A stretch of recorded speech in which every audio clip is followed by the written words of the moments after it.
Hello everyone, मैं प्रिया गुप्ता और आज हम लोग डिस्कस करने वाले हैं बीएचएमएस फर्स्ट ईयर का फिजियोलॉजी का सिलेबस जो कि एनसीएच ने प्रोवाइड किया है। That is official syllabus I am going to discuss.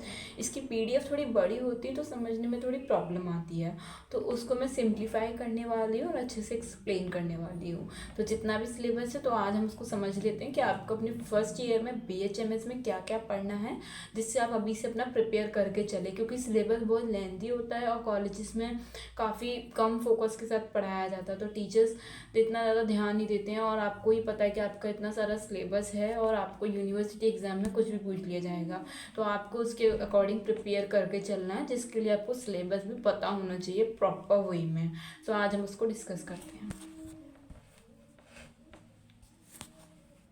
तो ये जो आपका फिजियोलॉजी का सिलेबस है ये पूरा 99 पेजेस का है, जिसको आज हम साथ मिलकर डिस्कस करते हैं और इसको 5 मिनट में ख़त्म करते हैं। जितना भी आपका सिलेबस है, आपके टर्म 1, टर्म 2, टर्म 3 में क्या क्या आने वाला है, यूनिवर्सिटी एग्जाम्स में क्या क्या आने वाला है, and how you are going to prepare. Okay, so let's start. हम इसको कंप्लीट करते हैं। ओके, बस मैंने ओपन कर लिया है। ओके, ये आपका जो है ये एनसीएच ने प्रोवाइड किया है आपका सिलेबस, ठीक है, ऑफिशियल सिलेबस है ये। देन ये आपका इंडेक्स है, इंडेक्स आप देख लीजिए, इसमें ज़्यादा कुछ नहीं है जानने के लिए। प्रियम्बल है, ये प्रोग्राम का आउटकम है कि आप जब अपना फिजियो का सिलेबस कंप्लीट कर लेते तो आपके अंदर क्या क्या बेसिक अंडरस्टैंडिंग्स आनी चाहिए, तो ये आप एक बार पढ़ लीजिएगा, इसमें ज़्यादा कुछ नहीं है। कोर्स कंप्लीट होता है बीएचएमएस फिजियोलॉजी का सिलेबस, तो आपको इतनी अंडरस्टैंडिंग होनी चाहिए कि होम्योपैथिक फिजियोलॉजी में हेल्थ का मीनिंग क्या होता है, ठीक है, and what are the main functions of the human body, ये सब कॉन्सेप्ट्स आपको पता होनी चाहिए अच्छी तरह से, लाइक दिस, जैसे कि होम्योपैथी, होम्योस्टैसिस का मीन्स एंड कॉन्सेप्ट, ये सब आपको पता होनी चाहिए, ठीक है। अब हम आगे चलते हैं, अब हम चलते हैं मेन सिलेबस की तरफ। ये कुछ टीचिंग आवर्स बताया गया कि आपके टीचर्स को 325 आवर्स में आपका सिलेबस कंप्लीट कर देना है, फिजियोलॉजी बायोकेमिस्ट्री, ठीक है, वह एक ही बात है दोनों। ओके, अब ये है आपका मेन सिलेबस जो आपको 325 आवर्स में टीचर्स के अकॉर्डिंग कंप्लीट कर देना है, बट टीचर्स कहाँ इतना पढ़ाते हैं आजकल। तो ये आपका मेन सिलेबस है जो आपको सारा कंप्लीट करना है, ठीक है। ये आपके यूनिट्स हैं जिनको आपको कंप्लीट करना होगा by the end of your semester और ईयर। ओके, तो ये आपकी general physiology, biophysics, integumentary, body fluids, nerve, cardiovascular, respiratory, renal physiology, ये सारी यूनिट ही काफ़ी बड़ी यूनिट है और काफ़ी टाइम टेकिंग यूनिट्स हैं। अगर आपके टीचर्स पढ़ाने बैठेंगे तो वो थोड़ा बहुत ही पढ़ाते हैं, बाकी अपन को खुद को पढ़ना पड़ता है, तो आप एक बार इसका ध्यान रखिएगा सिलेबस का। ये central nervous system, endocrinology, reproduction, special sciences, digestion and biochemistry, ठीक है। बायोकेमिस्ट्री सबसे लास्ट में दी गई है, तो ये आपको एक बार पढ़ लेनी है सारी।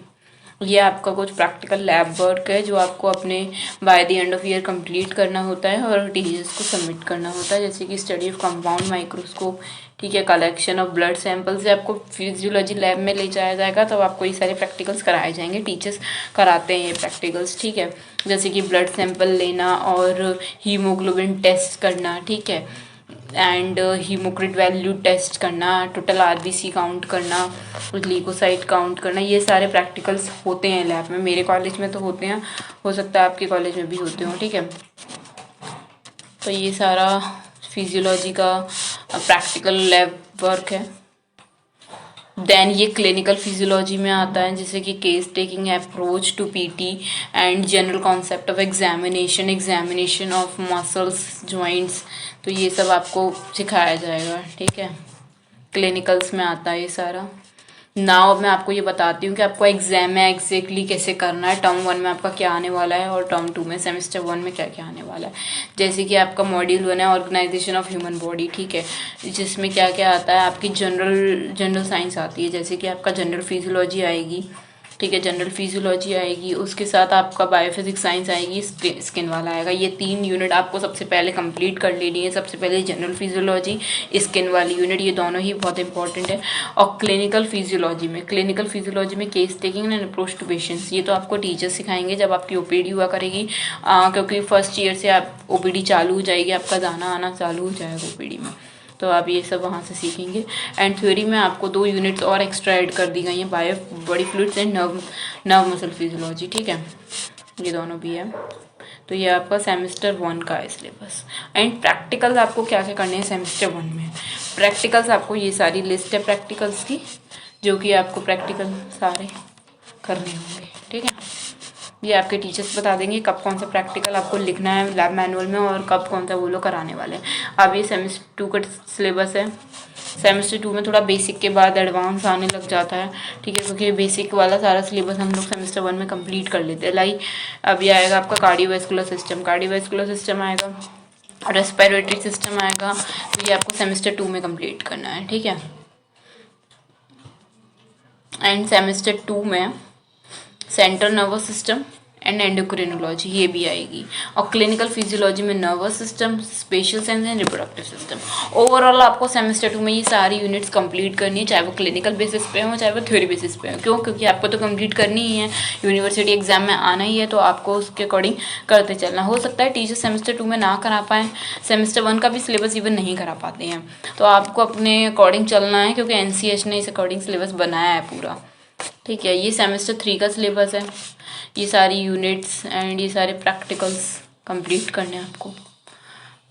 ये कोर्स का कंटेंट है कि कोर्स में आपको क्या पर्पस है इस कोर्स का, and bye the end of the completion आपको क्या क्या पता होना चाहिए, ठीक है। ये आप एक बार पढ़ लीजिएगा, मैं इसका PDF आप डिस्क्रिप्शन में डाल दूँगी, ठीक है। ये थ्योरी में आपका जब एग्ज़ाम होगा यूनिवर्सिटी का, तो आपको थ्योरी में क्या क्या आना चाहिए। थ्योरी में आपका जैसे कि जनरल फिजियोलॉजी आपकी टिप्स पर होनी चाहिए, क्यों? क्योंकि उसमें सेलुलर फिजियोलॉजी आती है, सेल जंक्शंस आते हैं, सेल मेम्ब्रेन, ट्रांसपोर्ट सिस्टम, ये सब आता है, होम्योस्टेसिस आता है, ये पूरा आपका जनरल फिजियोलॉजी में आता है, ठीक है। एंड उसके बाद आपका ये बायोफिजिकल साइंस में भी जनरल ही टर्म्स हैं, ultra filtration and homeostasis, osmosis, ये सब एब्जॉर्प्शन, एसिमुलेशन, ये सारी चीज़ें हैं, ठीक है। एंड उसके बाद स्किन वाली यूनिट है, ये पूरी यूनिट काफ़ी इंपॉर्टेंट होती है, इसको करना होगा आपको। देन उसके बाद ये बॉडी फ्लूइड्स वाली यूनिट है, इसमें ब्लड, प्लाज्मा, प्रोटीन, ये भी काफ़ी इंपॉर्टेंट है, तो ये थ्योरी एग्जाम में आ सकती है, तो ये थ्योरी का सिलेबस है, ठीक है। ये भी सारा सिलेबस है। ये नर्व मसल फिजियोलॉजी है, ये नर्व मसल फिजियोलॉजी हो गई, कार्डियोवैस्कुलर सिस्टम हो गया, रेस्पिरेटरी सिस्टम हो गया, ठीक है, रेस्पिरेटरी सिस्टम हो गया, सेंट्रल नर्वस सिस्टम हो गया, ये सारी सेंट्रल नर्वस सिस्टम के अंदर, और एंडोक्राइनोलॉजी हो गई। एंडोक्राइनोलॉजी के अंदर ये सारे पॉइंट्स हैं, ये सारी छोटी छोटी यूनिट्स होती हैं जो आपको कंप्लीट करनी होंगी, ठीक है। अच्छा चैप्टर है ये भी। And reproductive system, special sense, digestive system, renal physiology, biochemistry, practical and clinical physiology, ये सारा सिलेबस है आपका। एंड टीचिंग लर्निंग मेथड्स, ये टीचिंग के हम टीचर्स के लिए बेसिकली ये, ठीक है। देन उसके बाद आपका ये जो एग्ज़ाम होते हैं फिजियोलॉजी के, वो 2 एग्ज़ाम होते हैं, फिजियो 1 एंड फिजियो 2, तो उसका सिलेबस भी अभी आपको बताया जाएगा। वेट, ये सेमेस्टर 1 में है, ये सब आप पढ़ लीजिएगा, ये सब कुछ भी नहीं है, टीचर्स के अकॉर्डिंग है कि टॉपिक 1 में से क्या क्या पूछा जा सकता है, ठीक है। जैसे ये है टॉपिक 3, तो ये स्किन वाला है, तो स्किन वाले में से कब कौन सा क्वेश्चन आ सकता है, तो ये सब वही है, ठीक है। ये सारा लर्निंग आउटकम्स मतलब वही है कि ये जब आप अपना पूरा कंप्लीट कर लेते हैं, तब आपको इतनी बेसिक अंडरस्टैंडिंग होनी चाहिए कि आपको ये डिफ़ाइन करना आ रहा हो, तो वही है उसका मतलब। सेमेस्टर 2 के जैसे कि टॉपिक है कार्डियोवैस्कुलर सिस्टम, तो इसके आपको bye the end of this unit तो आपको ये क्या क्या पता होना चाहिए, ये वो है, ठीक है। जैसे कि ये सारे क्वेश्चन आपको सॉल्व करना आनी चाहिए। एंड अब किस टॉपिक से कौन सा क्वेश्चन ज़्यादा आता है, जैसे कि इंटीग्रेशन वाला टॉपिक है, तो उससे क्वेश्चन कहाँ से आएगा, क्या कैसा क्वेश्चन आएगा, वो तक बताया गया है, ठीक है। ये वही है, हर टॉपिक के बारे में, हर यूनिट के बारे में कहाँ से क्या क्वेश्चन बन सकता है और कैसा क्वेश्चन बन सकता है वो बताया गया। जैसे कि ये रेस्पिरेटरी वाली यूनिट है, तो आपको ये सारे क्वेश्चन सॉल्व करना आनी चाहिए, ठीक है। एंड देन उसके बाद आपका अगर रेस्पिरेटरी वाली यूनिट है, अगर उसका ये वाला क्वेश्चन है, तो इसमें से ऐसा क्वेश्चन बन सकता है, ये बताया गया है।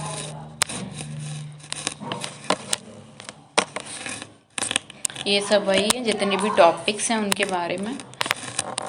अब हम चलते हैं डायरेक्ट सिलेबस ऑफ टर्म 1 के पास।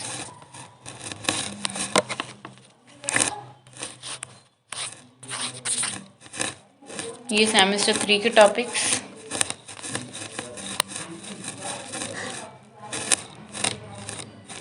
उसमें से क्या क्या क्वेश्चंस बन सकते हैं।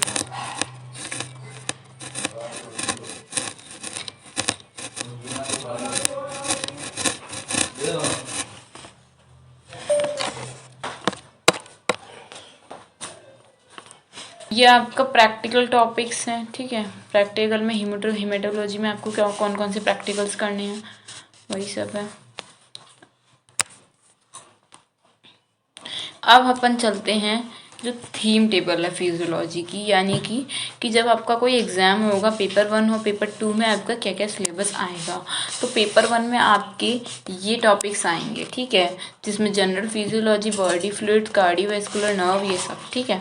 एंड अब ये किस टर्म में, अब ये तो पेपर 1 का पूरा सिलेबस है, ठीक है, ये पूरे पेपर 1 का सिलेबस है। पेपर 1 यानी कि जब यूनिवर्सिटी का एग्ज़ाम होगा तो ये सारे टॉपिक्स आएंगे, बट जब आपके क्लास में टेस्ट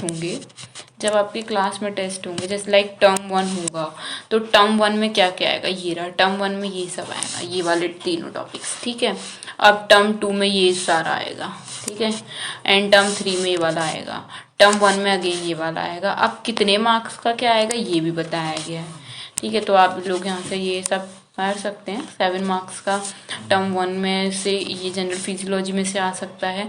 अब ये भी बताया गया है कि ये जो जैसे कि जनरल फिजियोलॉजी है उसमें क्या क्या पूछ सकते हैं, उसमें एमसीक्यूज पूछ सकते हैं, शॉर्ट आंसर्स पूछ सकते हैं, बट लॉन्ग आंसर नहीं आएगा, ठीक है। तो यही सब बताया गया है। एंड ये थीम ABCD का क्या मतलब है, ये मैंने लास्ट वाले सिलेबस में जब डिस्कस किया था तब बताया था, ये आप वहाँ से चेकआउट कर सकते हैं, जो मैंने मटीरिया मेडिका का सिलेबस बताया था कि थीम ABCD का क्या मतलब है, ठीक है। दैन उसके बाद ये आपका पेपर 2 का सिलेबस है कि जब आप यूनिवर्सिटी एग्ज़ाम पेपर 2 देंगे तब आपको ये सारी यूनिट्स को कवर अप करना होगा, ये सब एग्ज़ाम में आएगा, जिसमें से टर्म 2 में भी आ जाएगा कुछ ना कुछ सिलेबस आपका, ठीक है। ये टर्म 2 में आ जाएंगे ये दोनों, एंड टर्म 3 में ये तीनों आ जाएंगे, ठीक है। यही सब है। तो मल्टीपल चॉइस क्वेश्चन ये कितने आएंगे, ABCD में से कौन सा आएगा, ABCD थीम जो आप वहाँ से एक बार देख लीजिएगा। अब प्रैक्टिकल एग्ज़ाम कितने मार्क्स का आता है, और इंटरनल असेसमेंट जो आपके क्लास में होने वाला है, तो इंटरनल असेसमेंट में तो कुछ नहीं 20 मार्क्स का आएगा, प्रैक्टिकल जो होगा वो 100 मार्क्स का होगा, और जो एग्ज़ाम होगा वो भी अगेन 100 मार्क्स का होगा, ठीक है। इंटरनल असेसमेंट 20 मार्क्स का होता है।